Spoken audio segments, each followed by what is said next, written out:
Guys, meron akong 8-ton hydraulic knockout puncher. Tingnan guys, pinasok ko lang yan dyan, oh.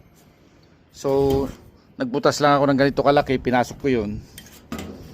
Tapos pakita ko sa inyo guys, ha. Ilagay mo lang to sa work from reset.